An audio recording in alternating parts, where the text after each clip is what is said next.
Meron po tayo dito pagpak ng manok, gagawa tayo ng napakasarap na recipe at pang restaurant new level. Ayan guys, para sa ating unang procedure, ay lipat muna natin ito sa mas malaking mixing bowl. Pagkatapos, naglagay po tayo dito ng 2 itlog. Pagkatapos, so nagamit po tayo dito ng onion powder dahil napakamahal. Din po tayo dito ng garlic powder mula po sa spice ating Cajun seasoning. Tama. Kinin tayo ng konting paprika. Ayan guys, tagtas na lang.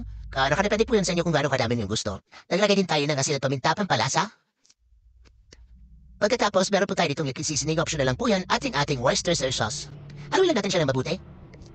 Hanggang sa mag-incorporate lahat na natin mga nilagay dito. Lalong-lalo na yung ating mga spices mula po sa Spice Up. Ayan, naglagay din po tayo dito ng konting cornstarch lang. Para magtisilbing bayan sides sa nating mga manok. So, lutuin lang natin siya in a medium heat.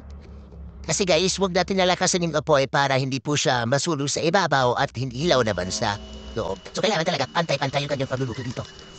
So, kung makikita mong golden brown na siya, ganitong crispiness at juiciness yung ating kailangan ma-achieve po dito. So, try na natin ito sa ating strainer. Usually, meron po tayong mas malaking pan dito. Nalagay tayo ng konting oil. Mas maganda guys kung meron kayong butter pero wala tayong butter, yan na ang gamitin natin. Meron po tayo dito 10 cloves ng ating garlic. Tayo dito ng ating fried garlic.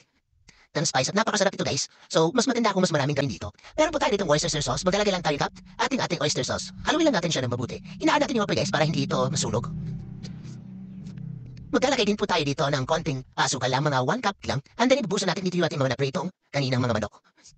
Haluin lang natin hanggang sa manuot yung ating sauce dun sa ating manok. O di ba napakabilis lang ating recipe ngayon? Talagang pwedeng pang restaurant level. Kaya guys, hindi mo na kailangan pumunta pa sa restaurant dahil napakamahal ito guys. So pwede